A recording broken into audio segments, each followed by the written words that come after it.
रिया और रितु काफी अच्छे दोस्त थे। दोनों की आपस में खूब बनती। दोनों एक ही ऑफिस में काम किया करती थी। रिया रितु को अच्छा दोस्त मानती, लेकिन रितु। अरे रिया, तुम लोगों का अपना मकान नहीं है, क्यों नहीं तुम और नरेंद्र भी हमारी कॉलोनी में ही मकान ले लो? हाँ यार, आइडिया तो अच्छा है, लेकिन इतने पैसे आएंगे कहाँ से? अरे, हमारे होते हुए तुम्हें घबराने की जरूरत नहीं है। रुको, मैं अपने दूर के एक भाई से बात करती हूँ। उसका यही काम है, लोगों को घर दिलाना। थोड़ा सा कमीशन लेता है, लेकिन मार्केट के रेट से कम दामों में घर भी दिला देता है। अरे वाह, तुम अपने भाई से बात करो, मैं नरेंद्र से बात करती हूँ। रितु रिया के जाने के बाद अपने भाई को फोन करती है। अरे भाई, कोई मकान बिक रहा हो तो बताओ, मेरी एक सहेली को चाहिए। अरे है ना, पूरे 40 लाख का है। ओ भाई, ठीक है, फिर मैं उसे 45 लाख का बोलूंगी। दोनों मिलकर 5 लाख का आधा आधा बांट लेंगे, ठीक है? रितु रिया को मकान दिला देती है, लेकिन एक दिन उसका नया मकान देखने नरेंद्र की बहन आती है। अरे भैया, मकान तो अच्छा है, कितने का लिया? तुम्हारी भाभी की सहेली ने दिलवाया है, बड़ा ही ठीक रेट में मिल गया नीरू, सिर्फ 45 लाख का। तभी नीरू का पति बोलता है, नरेंद्र, ये तो बहुत महंगा है। मेरे दोस्त ने भी यही मकान सिर्फ 38 लाख में लिया है। चलो, मैं तुम्हें उनके घर ले चलता हूँ। दोनों नरेंद्र के जीजाजी के दोस्त के घर जाते हैं, जहाँ उन्हें रितु का भाई मिल जाता है। क्या बात है, आपने हमें धोखे से महंगा मकान बेचा है। पता है कितनी मेहनत की कमाई का पैसा है। अब ये तो आप उन मैडम से पूछे जिन्होंने आपको ये मकान दिलाया है।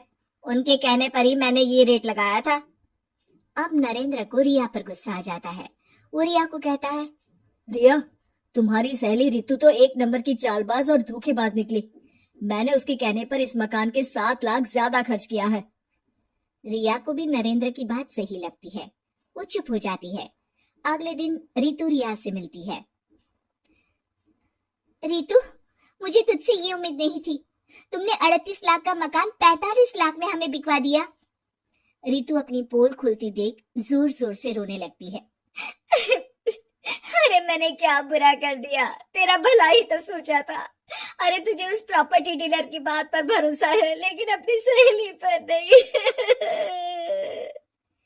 रिया को रितु के आंसू सच्चे लगते हैं और वो उसे शांत करती है। अरे अच्छा, शांत हो जा, चुप हो जा। सॉरी, हम लोगों की ही गलती है। हमें मार्केट में पहले रेट पता कर लेना चाहिए था। चल सॉरी। अब रितु आए दिन लोगों से रिया के पीठ पीछे बुराई किया करती थी। रितु अपनी ही दूसरी ऑफिस के सहयोगी से कहती है, अरे ये रिया भले ही मेरी अच्छी दोस्त हो, लेकिन एक नंबर की कंजूस है ये। कभी कुछ खाने जाओ तो पैसा मुझे ही भरना पड़ता है। तभी वहां रिया आ जाती है। अरे रितु, सॉरी यार, वो कल के खाने के पैसे तुझे देने पड़े, चेक कर ले। अब मैंने तुझे पेटीएम कर दिया है। अच्छा चल, मैं जा रही हूँ। रिजाइन जो दे रही हूँ, बाद में बात करते हैं। रिजाइन? क्यों? तूने अपनी बेस्ट फ्रेंड यानी मुझे भी नहीं बताया, क्यों? अरे नहीं यार, ऑल सडन प्लान बना। दरअसल ये नया घर का ईएमआई निकालनी काफी मुश्किल हो रही है, तो सोचा घर पर ही कोई बिजनेस कर लूं। अब इतनी थोड़ी सी कमाई में हो नहीं पा रहा है ना। अच्छा अच्छा, क्या बिजनेस करेगी? देख, तू तो जानती है कि यहाँ मुझे सिर्फ 15,000 मिलता है, लेकिन घर में बच्चों का प्ले स्कूल खोलूंगी तो पूरे 4,000 एक बच्चे से मिलेगा। 10 भी आ गए बच्चे तो पूरे 40,000 की कमाई, वो भी घर पर रहकर। है ना अच्छा आइडिया? रितु को रिया की बात से जलन होती है। वो कहती है, अरे फिर 10 क्या 50 बच्चे का ही सोचना। अरे कहाँ यार, घर में इतनी जगह कहाँ। सुन ना, एक काम करते हैं, हम मिलजुल कर किराए का मकान लेकर उसे सजाते हैं। फिर ज्यादा कमरे होंगे तो ज्यादा बच्चे आ सकेंगे ना। हाँ, लेकिन मैं एक बार नरेंद्र से पूछ लेती हूँ। रिया नरेंद्र को सारी बात बताती है। देख लो रिया, मुझे तुम्हारी इस सहेली में जरा सा भी विश्वास नहीं है। अरे नहीं नहीं, वो ऐसी नहीं है। मिलकर काम करेंगी, जो पैसे आएंगे आधे आधे बांट लेंगी। इसमें बुरा क्या है, काम भी अच्छा होगा। फिर क्या था, दोनों मिलकर काम शुरू करते हैं। पूरा कमरा बच्चों के हिसाब से सजा दिया जाता है। टीवी, फ्रिज, बेड और न जाने क्या क्या। तेरे और मेरे मिलाकर 2 लाख का खर्च हो गया। अरे कोई बात नहीं, पैसे कमाने के लिए इन्वेस्टमेंट तो करनी पड़ती है। अब इतनी बड़ी रकम है, अच्छा है कि दोनों ने मिलकर कर ली, वरना एक के बस की तो बात नहीं है। हाँ, लेकिन अब मैं ना एक बात बोलना चाहती हूँ। देखो, पिछले 2 महीनों से जब से ये काम चल रहा है, सारी मेहनत मेरी ही है। मैं ही सारा सारा दिन यहाँ का काम देखती हूँ। तो अब मैं तुम्हारे साथ ये काम नहीं करूंगी, अकेले मैं ये स्कूल चलाऊंगी। अरे ऐसे मत बोलो रितु, मैंने नौकरी भी छोड़ दी।